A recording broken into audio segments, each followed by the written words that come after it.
అధికారం పోయిందనేటువంటి అక్కస్తోటి అసహనంతో కూడినటువంటి దుష్ప్రచారానికి ఈ బీఆర్ఎస్ పార్టీ ఒడిగట్టిందని చెప్పడానికి మాకు ఎలాంటి సందేహం లేదు. ఎందుకంటే ఇందాక మా పెద్దలు శ్రీధర్ బాబు గారు చెప్పినట్టుగా వారు అసెంబ్లీ సమావేశాన్ని ఏర్పాటు చేయడానికే 36 రోజులు టైం తీసుకున్నటువంటి గనులు వాళ్ళు.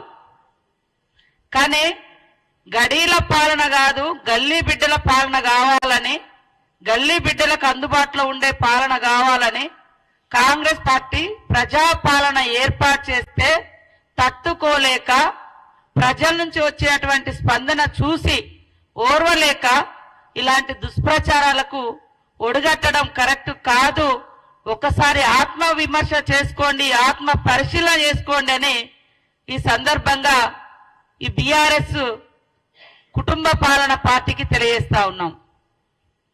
ఈరోజు అధికారంలోకి వచ్చిన వెనువెంటనే ఇచ్చినటువంటి హామీలలో మీరు కేవలం అసెంబ్లీ సమావేశము, ఎమ్మెల్యేల ప్రమాణ స్వీకారాలకే నెలలు టైం తీసుకున్నారు. మీ ఇష్టం అనుకున్నారు. ఈ రాజ్యము ఒక ప్రజాస్వామ్యం లేదు, ఒక రాజ్యాంగం లేదు, ఏది లేదు. ఈ రాష్ట్రం మా ఎస్టేటు, మేముండే ఇల్లు మా గడీలు, మేము చెప్పినట్టుగా మేము వినాలి అనేటువంటి దబాయింపు పాలన నుంచి ప్రజల దగ్గరికి పాలన పోయిన తర్వాత ప్రజలందరూ సంతోషంగా ఉన్నారు, కాంగ్రెస్ పార్టీ మీద విశ్వాసంతో ఉన్నారు, నమ్మకంతో ఉన్నారు. ఇచ్చిన ప్రతి హామీ అమలు చేస్తున్నటువంటి విశ్వాసము, ఆ యొక్క ధైర్యము ప్రజలలో ఉంది. కానీ ధైర్యం కోల్పోయింది ఎవరు అంటే ఈ బీఆర్ఎస్ పార్టీ వాళ్ళు. అధికారం లేకుండా బతకలేనటువంటి పరిస్థితి ఉంది.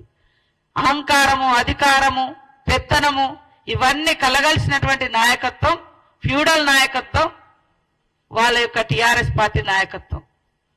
ప్రజల నుంచి వచ్చేటువంటి స్పందన చూస్తే తట్టుకోలేకనే ఈరోజు దుష్ప్రచారం అనేటువంటి ఒక దారిని ఎంచుకొని మేము మంత్రులుగా ప్రమాణ స్వీకారం చేసింది 2వ తారీఖు నాడు, 9వ తారీఖు నాడు ప్రమాణ స్వీకారం చేసింది 7వ తారీఖు నాడు. 9వ తారీఖు నుంచి మేము ఇచ్చిన ఒక్కొక్క హామీని అమలు చేస్తూ మిగతా హామీల కోసం దరఖాస్తులు తీసుకోవడం కోసం ప్రజాపాలన పెట్టడం జరిగింది. అంటే మేము 7వ తారీఖు నాడు ప్రమాణ స్వీకారం చేస్తే 9వ తారీఖు నాడే ఇంకెప్పుడు అమలు చేస్తారు అని మాట్లాడారు. 5 సంవత్సరాల క్రితము మరి ఏకకాలంలో రుణమాఫీ అని చెప్పి కనీసం ఎంత ఘోరంగా రైతులను ఇబ్బంది పెట్టిరో మర్చిపోయారో నేను అడుగుతున్నా. 10 సంవత్సరాల క్రితం మొట్టమొదటి హామీగా దళితుడే ముఖ్యమంత్రి అని చెప్పారు.